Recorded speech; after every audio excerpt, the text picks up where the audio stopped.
On est très heureux de vous retrouver, la grande émission, c'est reparti pour une nouvelle semaine. Comment ça va Thierry? Ça va, on ne peut mieux mon cher Sébastien, je vous salue et je salue tous les téléspectateurs d'Azur TV de la grande émission. Qui vont prendre le soleil avec nous. Parce et qui vont prendre du plaisir. Ils vont prendre du plaisir aussi, beaucoup de plaisir, comme disait le philosophe Herbert Léonard, pour le plaisir. On est au Canet toute cette semaine pour la grande émission Musée Bonnard. On vous détaille le programme dans quelques instants de cette première émission. Vous êtes prêts, nous aussi. Et parce que je sais que ça lui fait plaisir, je vais laisser Thierry lancer le... Générique.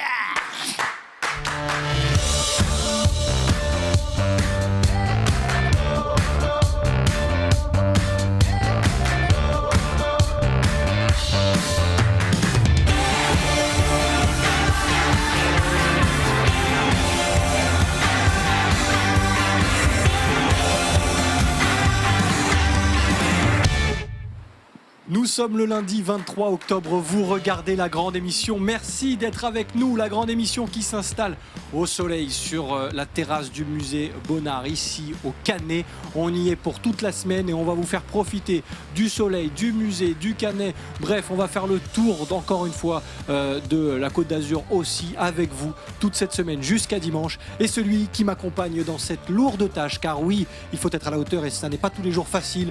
Mais heureusement, il est là, Thierry Messnage sur le plateau de la grande émission. Bonjour mon cher Thierry. Bonjour mon cher Sébastien et re-salut à toutes et à tous. Comment allez-vous? Ça va très bien. On espère ça se voit, ça s'entend, ça se sent.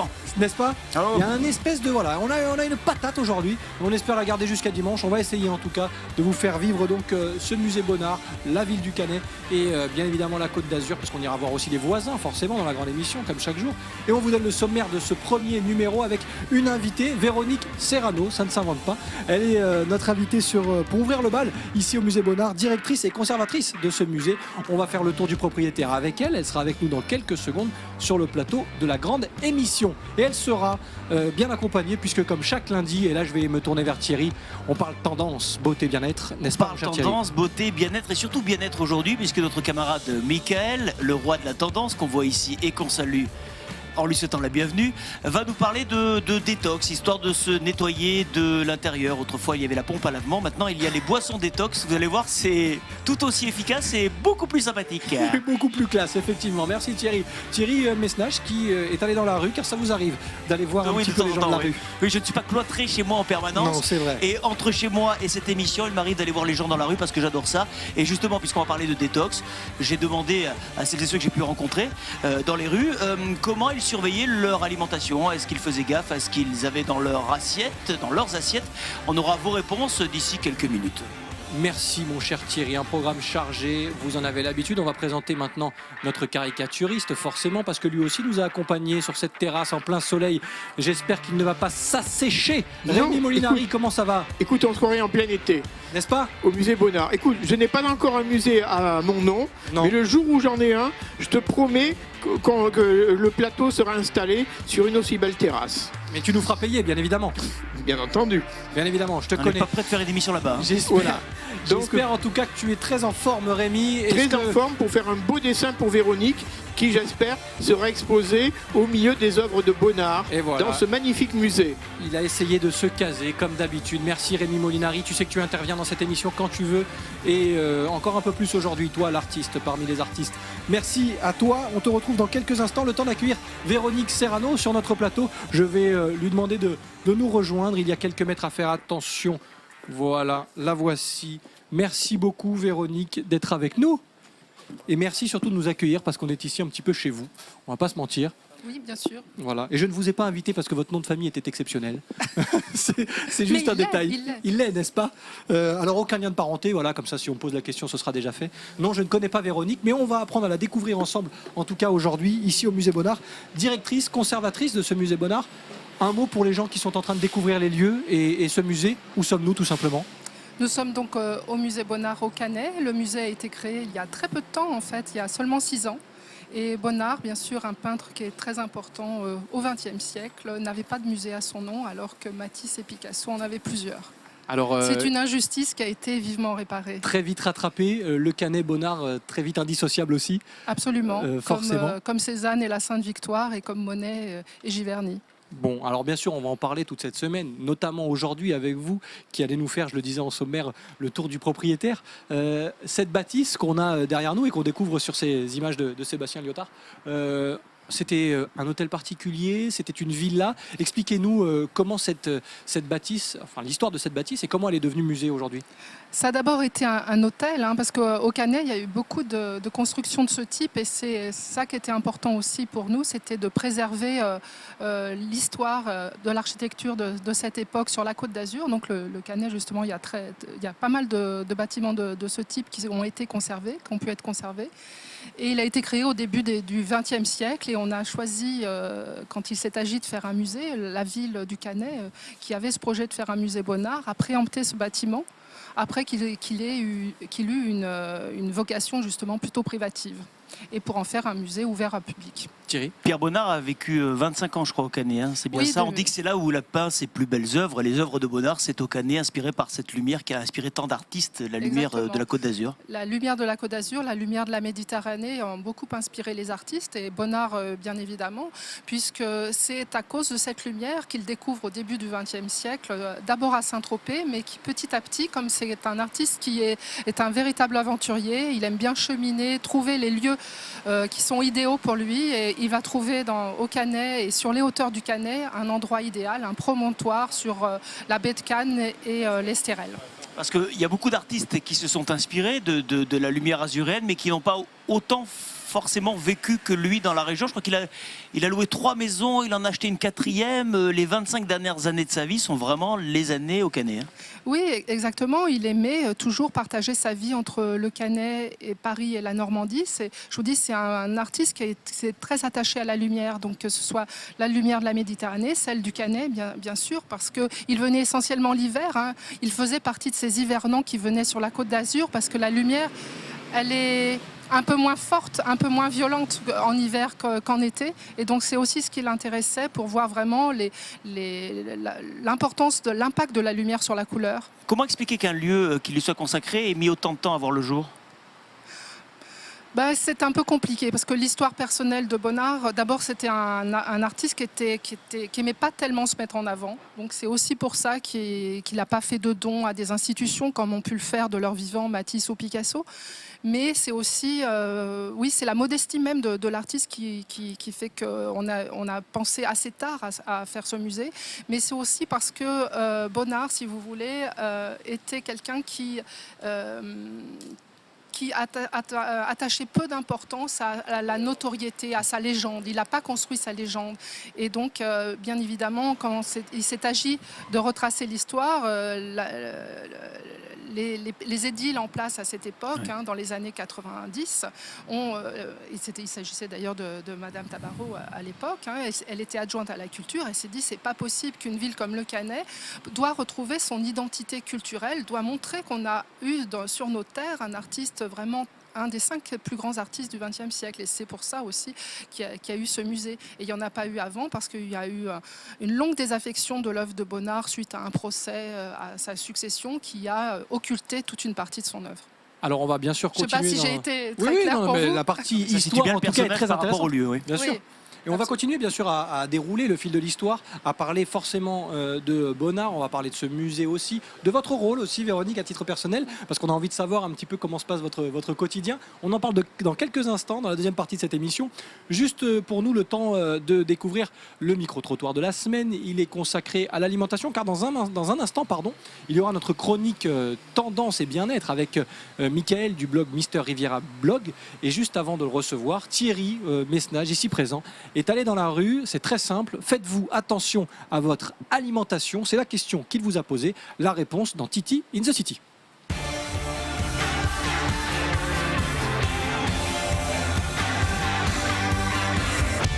Est-ce que vous faites attention à ce que vous mettez dans votre assiette? Jamais. Jamais, jamais, jamais. Jamais, jamais, jamais. Je fais attention à ce que je mange. À chaque fois, à tous les repas? Pas systématiquement, non.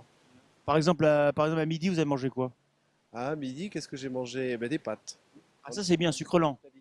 En Italie. Oui, Avec la sauce et tout. avec la sauce et tout. Enquête très très sérieuse. Est-ce que vous faites attention, Mathilde, à ce que vous mettez dans votre assiette? Oui. C'est-à-dire, comment ça se traduit? Manger sainement. Qu'est-ce que vous pourriez donner comme conseil à ceux qui se disent mais c'est quoi manger sainement? Des légumes et des fruits. Je fais en sorte de manger équilibré, d'avoir comment dirais-je, la part de protéines, lipides, glucides, enfin bon. Vous calculez tout ça, vous le faites à chaque repas? Mais oui, je fais attention. Des fruits, des légumes, voilà, tout ce genre de choses, des protéines, enfin des viandes blanches, tout ça, voilà, ça c'est des trucs sportifs et un peu sains. Vous avez l'air sportif aussi. Ouais, à mes heures perdues, ouais, ça m'arrive encore. C'est lui, il fait encore du sport. Il est modeste en plus. C'est l'épaule, en plus. Mais je vous caresse l'épaule parce que j'ai rarement l'occasion. Petit bisou. Est-ce que vous en mangez beaucoup des glaces, Eleonora? Bah oui, bien sûr. Beaucoup, beaucoup, En beaucoup. italienne, je le mange beaucoup, oui. I gelati, i gelati, i gelati italiani. C'est bon le pain?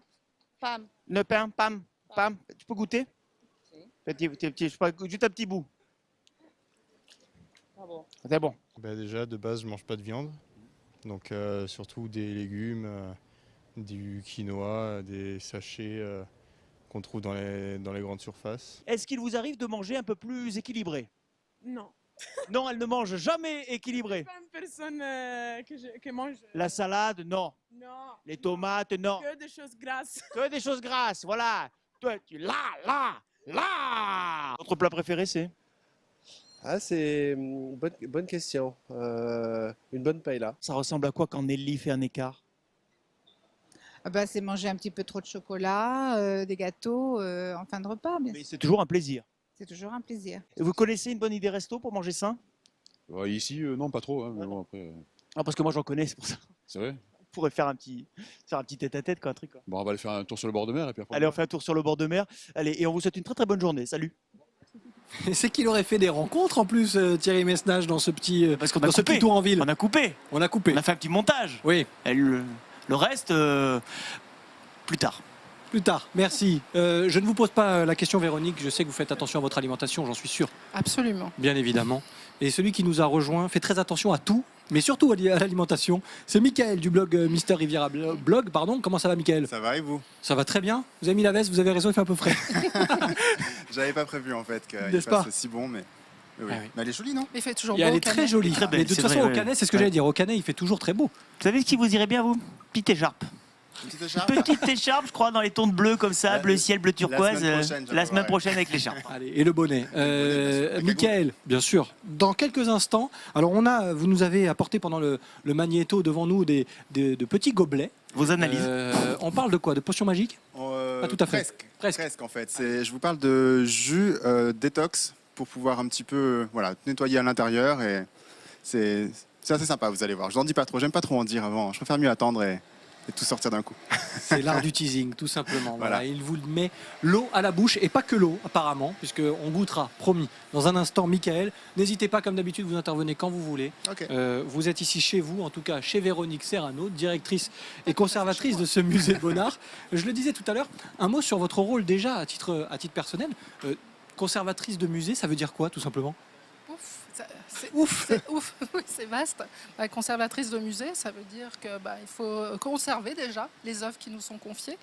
Les œuvres d'un musée sont en général inaliénables. C'est un petit peu un jargon, mais ça appartient à tout le monde, ça appartient à l'État. C'est une institution publique et puis parfois on a des œuvres privées dont on est responsable. Donc qu'est-ce que c'est aussi être un conservateur? C'est étudier les œuvres qui nous sont données de voir, étudier une période, un artiste comme ici, l'artisan son temps, et c'est le faire connaître aussi. Donc c'est travailler à sa promotion, à la promotion d'un artiste important comme Bonnard l'était. C'est vraiment important aussi de montrer qu'il y a une véritable méconnaissance. Donc c'est aussi le rôle d'un conservateur, c'est ça. Donc vous devez forcément de tout connaître sur le bout des doigts, en tout cas le maximum de choses, puisque j'imagine que des questions, il y Sur en le a. bout des doigts, non. Moi, mais en tout On cas, verra. un maximum, parce que les gens qui viennent découvrir Bonnard ont certainement beaucoup de questions, Oui. et sur le lieu également. Cette aventure avec le musée Bonnard, on le sait, le musée, vous l'avez dit tout à l'heure, a vu le jour en 2011. Oui. Votre aventure aussi a commencé en 2011. Comment vous y êtes arrivé et comment ça s'est fait? Je suis arrivée 2 ans avant pour suivre justement essentiellement les travaux, le chantier du musée, parce qu'il y avait eu un concours d'architecture dès 2006, puisque le musée a eu la chance, avant son ouverture et avant de commencer à concevoir une collection, il y avait une étude, une équipe scientifique qui travaillait à l'élaboration de ce projet. Et je suis arrivée justement quelques temps après j'ai fait partie de cette équipe, si vous voulez, de réflexion. Et qui avait été justement donné au moment de cette appellation Musée de France. Et après, donc, il a fallu suivre le chantier par rapport à un programme. Donc ça s'est passé comme ça. C'était important. On n'ouvre pas un musée tous les jours, surtout quand il y avait 0 œuvre en 2003, quand le musée a été officiellement déclaré un projet qui a été ouvert au Canet. Donc il y avait 0 œuvre dans les collections de la ville. Donc il fallait tout mettre en place, acheter des œuvres, commencer à bâtir des expositions de préfiguration, commencer à faire connaître le projet au sein des Canetans, mais aussi de tout le public de la planète culture. Mais c'est aussi une bonne chose, j'allais dire, avant de vous donner la parole, cher Thierry, de partir presque de zéro. C'est aussi une bonne chose, j'imagine. Je crois que c'est la première fois au monde que ça arrive. Il y a déjà, c'est la première fois, c'est le premier musée Bonnard au monde, mais aussi, je crois bien que c'est, à ma connaissance, c'est le premier musée qui a été bâti comme ça, avec rien au départ, mais avec une vraie idée, un vrai projet et des vrais soutiens. Et puis, il y avait une telle méconnaissance de cet artiste, une vraie injustice, comme je disais tout à l'heure, que c'était important d'être soutenu aussi par la direction des musées de France et puis par un grand mécène. Thierry ? Il y a beaucoup d'œuvres de l'artiste qui sont concentrées ici, mais est-ce qu'on a une idée, un état des lieux des œuvres de Bonnard de par le monde? Parce que je sais que les grands artistes se sont beaucoup dispersés pour des raisons diverses et variées. Est-ce qu'aujourd'hui, on sait par exemple où il y a une grosse concentration d'œuvres de Pierre Bonnard? Et est-ce que vous pouvez rentrer en jeu, faire des négociations pour essayer d'en faire l'acquisition pour certaines d'entre elles? Oui, alors il y a plusieurs questions dans ce que vous demandez. Déjà, on sait, oui, à peu près où sont les œuvres de Bonnard. Il y a d'abord un catalogue raisonné qui en recense à peu près 2500 peintures, que peintures, sans compter les aquarelles, les dessins, etc. Et on sait que la concentration publique d'institutions publiques qui a le plus d'œuvres de Bonnard, c'est le musée d'Orsay aujourd'hui. Et après, c'est aux États-Unis. Aux États-Unis, notamment dans la collection Phillips à Washington, dans certains musées américains. Et puis après, il y a des grandes collections privées qui conservent aussi. Est-ce que vous êtes en contact permanent avec les ayants droit ou est-ce que finalement vous êtes complètement autonome dans votre travail? On est autonome, mais on doit être en contact avec toutes les personnes. Notre travail, c'est aussi du relationnel, c'est essayer d'être en contact avec le plus de gens possible qui pourraient avoir des œuvres de Bonnard ou des œuvres d'artistes qui ont gravité autour de Bonnard, parce que Bonnard, c'est un tout. Il y a d'autres gens qui sont aussi intéressants avec lui. Et donc oui, notre travail, c'est ça. C'est difficile parce que c'est un travail de réseau, comme beaucoup aussi. Mais c'est aussi rentrer parmi des collectionneurs, des grands collectionneurs ou des plus petits collectionneurs.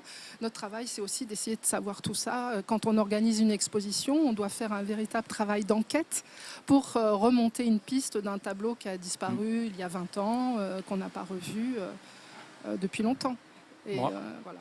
On vient d'apercevoir en image l'œuvre de Rémi Molinari. Je ne suis pas sûr que vous l'exposiez tout de suite. On y jettera un œil dans quelques instants. Et je m'excuse déjà pour lui. Il ne m'a pas trop abîmé déjà là. Mais moi je suis sûr que dans 200 ans il y aura un musée Molinari. Mais je ne suis pas sûr qu'on soit là pour faire une grande émission. Non, mais il y en aura d'autres. Il y en aura d'autres bien sûr.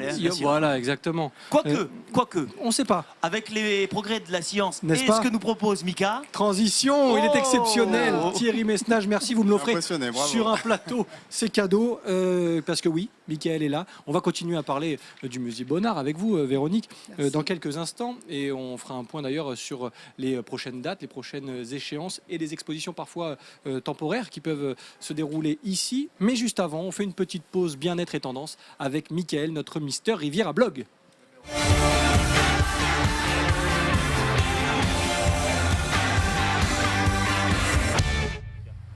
Alors, Mickaël est aujourd'hui avec nous et c'est un plaisir de l'avoir autour de ce plateau. Je le dis tout de suite, Mickaël, vous allez même le revoir cette semaine parce que je crois qu'on se revoit mercredi exceptionnellement. Voilà, n'est-ce pas ? exceptionnellement, je serai à nouveau là mercredi pour remplacer la maman qui déchire. C'est vrai, ce sera pour vous un peu expliquer comment maigrir sans rentrer dans un sauna. Ouais. Vous venez ici. Vous venez ici, voilà, vous mettez en plein soleil sur la terrasse du musée Bonnard au Canet. Chaises longues d'ailleurs. Vous choisissez, voilà, il y a même des chaises longues. Ne nous tentez pas. Vous choisissez un pull, ce qui est très bien, par 30 degrés.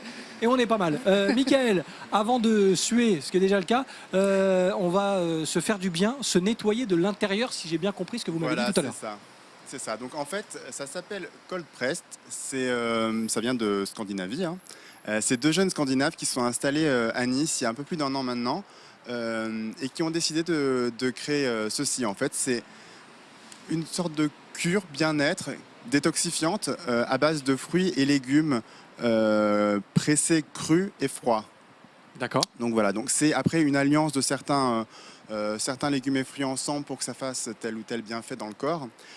Sachant que ça peut se prendre donc soit uniquement comme ça quand on a une petite faim, à la place de prendre un petit pain au chocolat ou quelque chose comme ça, on peut boire un jus.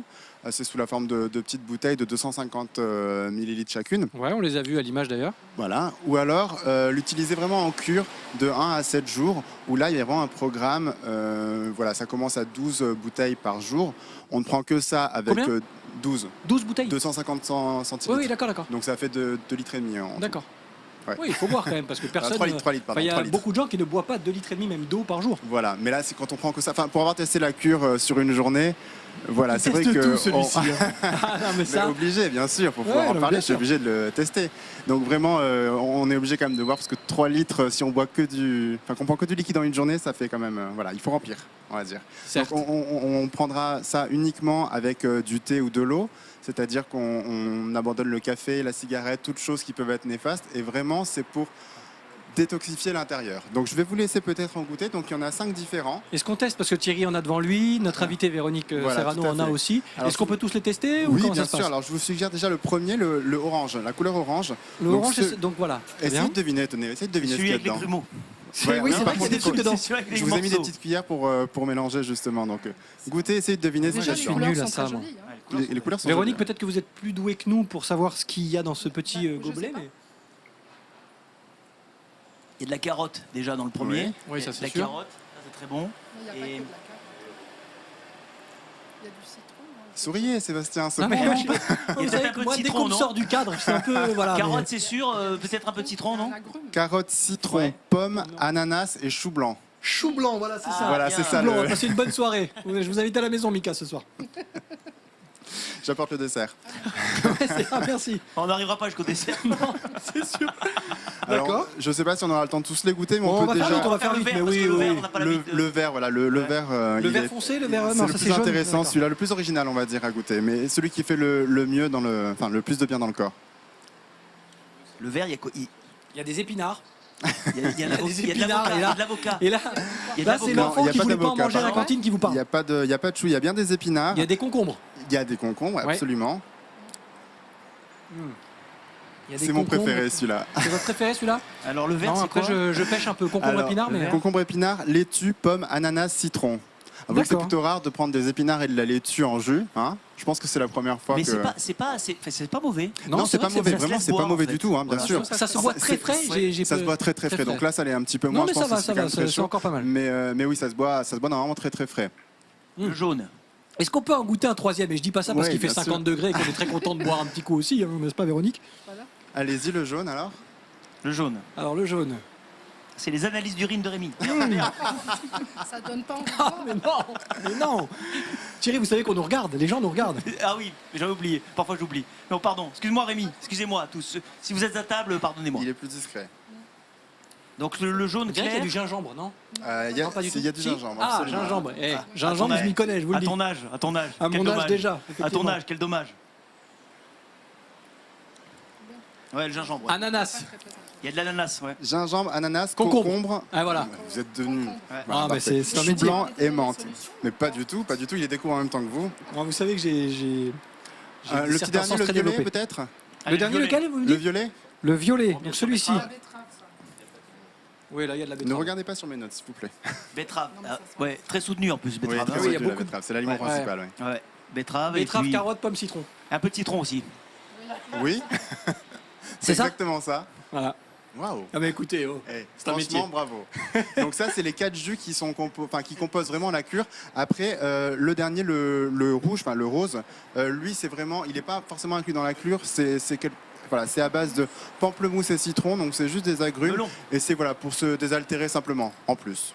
Donc là, normalement, on vient de tout mélanger là, avec notre invité Thierry. Normalement, on est très On est purifié de on est l'intérieur. purifié. c'est Alors, ça faire ça pendant au Vous, moins une vous n'en journée, avez ça pas serait beaucoup bien. bu, moi j'ai tout bu. C'est vrai Ah que vous oui. avez fini tous les gobelets, Ah, vous dis donc. bravo. Mais Vous je avez suis une encore fille. quelques minutes pour te finir. Hein. Non, mais vous inquiétez pas, pendant la fin de l'interview, de temps en temps, vous m'en voudrez pas, mais je. D'accord, très donc bien. voilà, donc c'est cold press.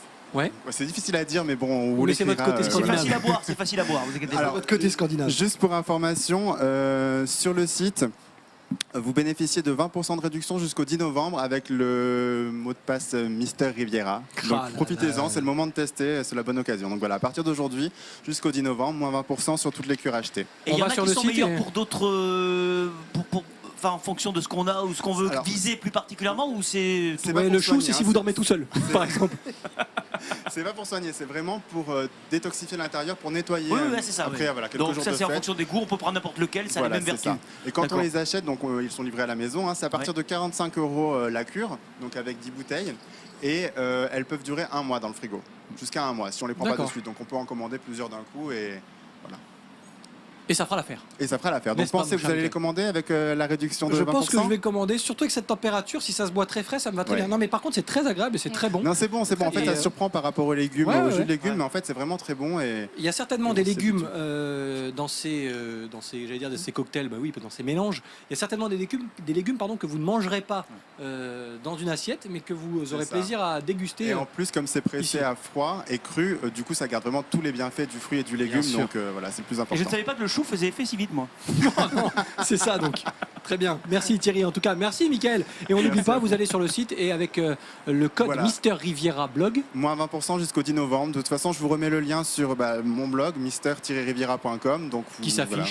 parce que Qui les choses sont s'affiche, quand bah, même c'est bien parfait. foutues. Merci beaucoup Mickaël. Merci à vous. Et nous, ben voilà, moi j'en garde d'ici la fin de l'émission. Il reste 4 minutes. Finissez-le. hein. Je vais tout finir. Ne vous inquiétez pas. Le temps de terminer nous avec Véronique. Qui, bravo, vous avez une belle descente en tout cas en termes de, Bah, j'ai une de belle détox. descente, exactement. Celui-là, Mais c'est le j'aime meilleur, j'aime hein, le jus faudra de le boire, légumes. hein. Je parlais de la détox, hein, bien évidemment. hein. Véronique, On ne se connaît pas, on l'a dit. pas assez, c'est vrai, c'est sûr, même si le nom de famille fait que, mais non. On continue, on finit notre petit tour du propriétaire. Pour les gens qui découvrent, je le disais tout à l'heure en début d'émission, ce lieu, ce musée Bonnard ici au Canet. Bonnard, ok, mais pas que. Et aussi certaines expositions temporaires. Combien d'expositions temporaires par an? Comment cela s'organise? Bah, écoutez, généralement, on fait 2 expositions temporaires par an. Enfin, en tout cas, cette année, c'est assez exceptionnel puisque c'était le 150e anniversaire de sa naissance. Et justement, on a inauguré il y a très peu de jours l'exposition d'hommage, Hommage et chefs-d'œuvre, qui réunit une partie de nos collections, les plus belles œuvres de nos collections, avec des prêts très importants de musées et de collections privées françaises. On Donc, l'a pas dit, pour- mais combien de pièces déjà ici, pardon, parce que Dans maintenant les on parle des collections pièces, du musée, au musée. à peu près, il y a près de 200 œuvres, toutes techniques confondues. Donc c'est un sacré, on a une politique d'acquisition assez dynamique, si je puis dire. En tout cas, on est vraiment soutenu par la municipalité et par du mécénat aussi, puisqu'on vient de terminer une opération de financement participatif qui a vraiment été un grand succès pour nous. Donc c'est aussi important de pouvoir à la fois avoir des fonds publics et des fonds privés. Et puis on a aussi un mécène très fidèle qui nous aide à enrichir les collections du musée assez régulièrement. Votre petite idée dans un coin de la tête, les principaux objectifs pour la suite, ce serait quoi? C'est de continuer à notre progression, continuer à s'enrichir, continuer à faire connaître, à mieux faire connaître l'œuvre de cet artiste formidable, qui est d'une grande sensibilité, qui est vraiment un artiste très attachant et puis qui a mis notre région aussi à l'honneur par justement l'harmonie de ses tableaux. Vraiment, le côté très sensible de son œuvre est très important. Et aujourd'hui, nous qui avons tant besoin de gaieté, c'est vraiment important de pouvoir se ressourcer au sein du musée Bonnard. Dire un mot des activités annexes aussi, les visites qu'on organise pour les adultes, pour les enfants. Je crois qu'il y a des anniversaires aussi qui peuvent être organisés ici. On peut Ouais. tout faire au musée. On va même peut-être prochainement faire du yoga. Donc on peut vraiment tout faire. On accueille les tout petits à partir de 2 ans, 2 ans et demi, avec des ateliers qui leur sont vraiment dédiés avec très petit nombre. On accueille les écoles bien sûr du Canet. On accueille les adolescents qui réalisent avec des professionnels certains ateliers de gravure ou de pop-up. Enfin, et puis aussi des adultes qui dessinent d'après le modèle vivant. Pas mal de choses. Et des ateliers bien sûr pour tous les publics, pour les publics empêchés. Oui. Et des anniversaires. Si vous voulez fêter votre anniversaire, invitez donc vos amis. Il y aura des jus de fruits et de légumes. Bravo. On peut même y faire des émissions de télé, ce sera le cas, Ah ben jusqu'à voilà. la fin de cette semaine, jusqu'à dimanche. On sera ici au musée Bonnard. Merci beaucoup Véronique Serrano Merci d'avoir à été vous. avec nous Merci. et d'avoir fait pour nous ce petit tour du propriétaire et ce petit rappel historique autour de Bonnard dont on continuera de parler tout au long de cette semaine. Merci Mickaël, Mister Riviera Blog, d'avoir Merci. été avec nous. À Je mercredi. finis, il m'en reste plus qu'un. J'ai bientôt fini la détox. On va saluer Rémi Molinari et découvrir son dessin. Rémi, Voilà, Merci pour les analyses d'urine. Hein. Ouais, c'est cadeau. Bon, Et c'est cadeau, merci Rémi. bon d'accord. Je sais pas si Bon, ça invite pas à d'accord. boire. Il est au Ça comptoir. invite pas Bon, à d'accord, goûter ok, la gueule. Allez, vas-y, les balance. boissons de notre ami là. Alors voici notre amie Véronique. Que dit-elle? Pierre Bonnard, peintre, illustrateur, graveur, sculpteur, mais pas encore caricaturiste. Pas Je ne sais encore. pas s'il a été d'ailleurs. Il devait être un bon portraitiste, je pense. Erreur, Non. il a fait quelques caricatures. Il en a fait Ah, quelques-unes. voilà Rémi, Ouais. renseigne-toi cher Rémi, Il a attention. Eh oui, Il a été portraitiste. C'est ça. Caricaturiste, c'est encore autre chose. Mais C'est bon, vrai. enfin voilà. c'est vrai. Il y en a Voilà, plus qu'un j'espère sur que ce Terre. il est dessin là. sera exposé au musée. Voilà. Et ben voilà, le seul caricaturiste de France survivant, c'est lui, Rémi Molinari. Il sera avec nous dès demain encore. Merci Rémi pour ce joli dessin. Merci Thierry Messnage. Mais merci à vous tous et à demain. Et on se donne rendez-vous demain, Bien sûr. forcément, sous le soleil du Canet et de cette magnifique terrasse au musée Bonnard. Soyez fidèles à votre rendez-vous sur Azure TV, la grande émission. On revient demain. Bye bye.